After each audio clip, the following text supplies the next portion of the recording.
Hello, everyone. My name is Angela Bryant. I am a student at ECPI University in pathophysiology. I am discussing this PowerPoint presentation and education that I made regarding attention deficit hyperactive disorder.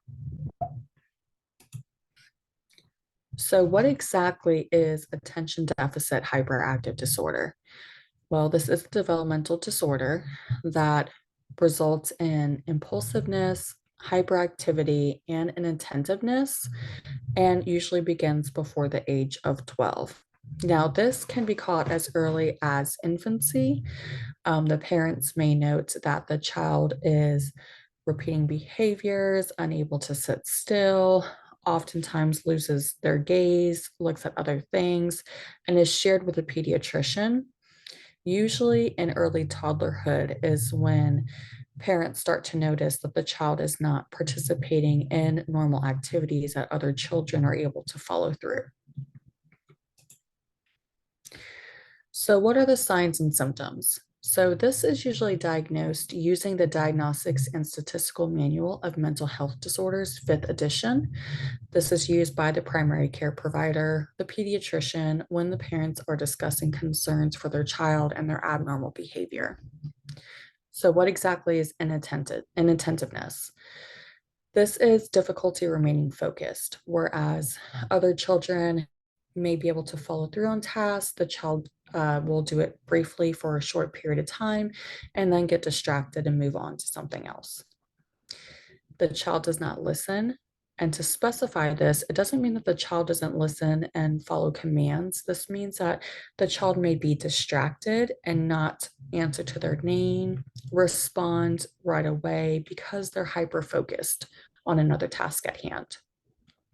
This child is easily distracted, meaning that even though they are participating in a task, somebody may walk into the room or they see something move. They often will turn their gaze to look at something else. They have a difficult time just focusing on one activity, which then goes into disliking organized activities. So with children, you start to have multi-step tasks and that they're able to follow through. Even in toddlerhood, you usually can do two-step tasks, and the child may start the first task and then be distracted and want to go on to something else. Then there's hyperactivity. This is attention deficit hyperactive disorder.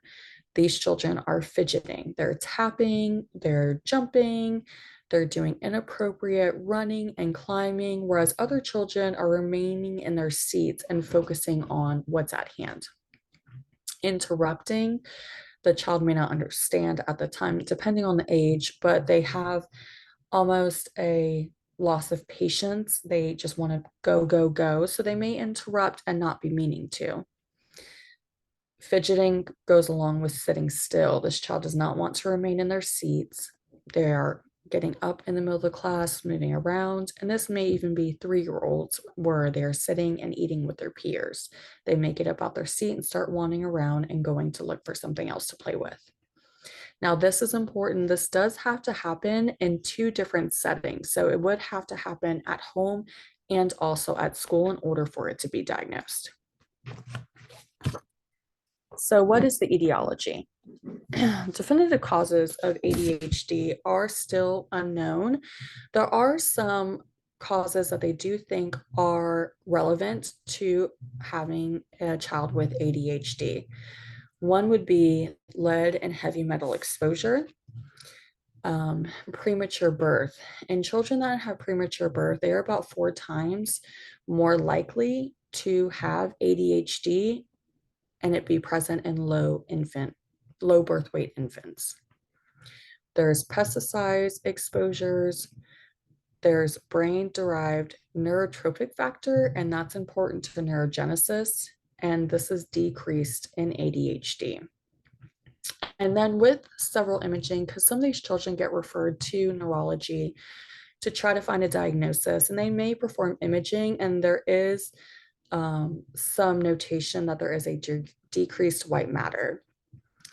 To go back to lead and heavy metal exposure, it has been noted in one case study that there was increased salivary mercury present in children who presented with ADHD-like symptoms. So what are the comorbidities of ADHD? There are anxiety disorders. As I stated previously, these children are constantly fidgeting, going, which can correlate with having anxiety. Um, Another thing with anxiety is sleep disorders. These children may present with insomnia, having difficulty falling asleep and remaining asleep, and also restless leg syndrome. Um, with anxiety, also, there is a chance of a comorbidity of OCD, and the child may also present with separation anxiety. There's also correlation with the child also being on the spectrum of an autism diagnosis. The child may have learning disabilities and hearing impairment as well, which can result in a speech delay. A lot of people think that if a child has a speech delay, it solely relates to autism spectrum disorder. However, with a hearing delay, that does affect uh, the speech, how they hear is distorted, and also their hyperactivity and them not wanting to focus on speaking can cause a speech delay. So the epidemiology of this disease process, it is more prevalent in males than females. That is also true with autism spectrum disorder. It is more prevalent in non-Hispanic Caucasians versus African Americans. However, both do have the highest percentage of ADHD. So what is the history of ADHD? Well, the first mentioning was in 1775 from a German physicist. He doesn't specifically define attention deficit hyperactive disorder. However, he does describe ADHD symptoms. There's multiple instances mentioning typical ADHD behaviors through the 1800s that were published. In 1937, Dr. Bradley published first that amphetamines reduced this ADHD-like behavior. In the 1940s, ADHD children were described as having minimal brain function, which correlates with the decreased white matter upon imaging. And then finally, in the 1960s, the FDA approved Ritalin for behavioral disturbances. So what's the prevalence worldwide? There is increased rates in the United States, and the second highest is Australia. There are decreased rates in Finland, but the overall global percentage of those that do suffer from attention deficit hyperactive disorder is about 5.3%, which is a pretty significant percentage if you think about all the children globally.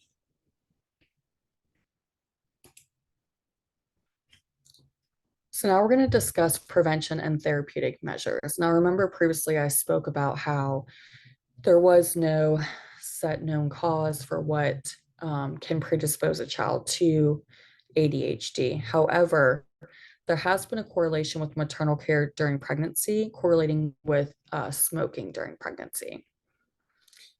Some therapeutic measures that are in place is cognitive behavioral therapy. So as opposed to pharmaceutical intervention, pharmacological intervention, cognitive behavioral therapy has been seen to be effective for ADHD children into regulating their emotions and providing for a calmer nature.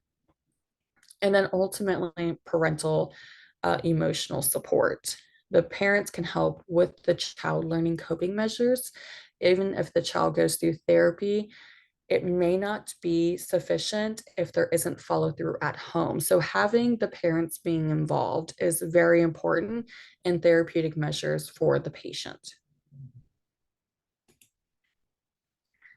So what's the evidence-based treatment? What is a known treatment? Not just a therapeutic measure that we can put in place, but has been shown to be effective. So the main effective evidence-based treatment is stimulant medications. It is most commonly used and does have successful results. There is dietary modifications.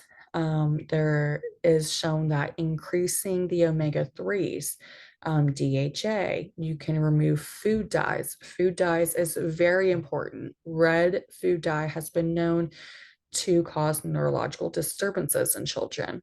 So by removing those, we can help this child try to regulate their emotions and try to prevent hyperactivity. Atomoxetine and guanfacine have been shown to be effective medicinal alternatives. Atomoxetine is a norepinephrine reuptake inhibitor, whereas guanfacine is an alpha agonist inhibitor. Both work well in reducing a patient's symptoms, causing them to be calm, regulating their body. Another study showed that clonidine, which is an antihypertensive, it is also a non-stimulant treatment alternative.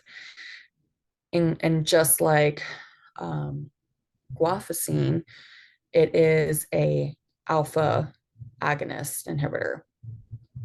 And then behavioral therapy. We did discuss cognitive behavioral therapy being a therapeutic measure. However, it is also evidence-based. They also do behavioral classroom management, where they assist the child in understanding at this time, this is how we need to act appropriately, and this is how we can settle our desires into wanting to be hyperactive. They kind of guide the child into behaving appropriately in those particular environments. Normally with children, it is the classroom setting that they do have the hardest time in sitting still for extended periods of time, because they do have the expectation that they need to be sitting still to learn. So evaluation and coordination of care, it's very important to follow through with these patients to make sure that they are optimizing on their resources and to ensure that they are following through. So the number one referral that you would have with a child that's presenting with ADHD, because there are other comorbidities, is a referral to neurology. A referral to neurology can determine whether this is a hyperactive disorder, attention deficit hyperactive disorder, or if there's another source that's causing these problems. The neurologist would be able to order imaging, such as a MRI scan, to see if there's other causative factors, or if a child needs to have their thyroid checked, if they have, hyperthyroidism, if that's what's causing them to be on the go all the time. Another one would be a referral to developmental pediatrician. Again, with the comorbidities, it is hard to distinguish if a child is speech delayed and isn't always responding. Is it a difference between attention deficit hyperactive disorder, or are we looking at an autism spectrum disorder? We want to be able to guide this child on the right path to optimize their lifelong goals. So we want to make sure that we are correctly diagnosing this child. As far as plan of care, it's important to speak with the parents to discuss what options they are considering. Are they considering the pharmacological route? Are they considering the non-pharmacological route? Are they disinterested in putting their child on stimulants? Are they okay with putting them on something like clonidine to help slow down their heart rate, their need to go? Are they not considering that at all? So do we need to go on the measures of, let's look into cognitive behavioral therapy, let's look at classroom behavioral therapy to help that child and the family best choose the plan of care for them. If the child if they do choose to do the pharmacological route, we do want to make sure that we ensure that they have medical compliance. that they are taking their medicine, making sure the family, depending on the socio and economic factors, can afford the medicine to be able to help their child. Then there's dietary, if they want to not do the non-pharmacological route, let's talk about, even if they do want to do the pharmacological route, let's talk about food. Let's talk about what your child is eating.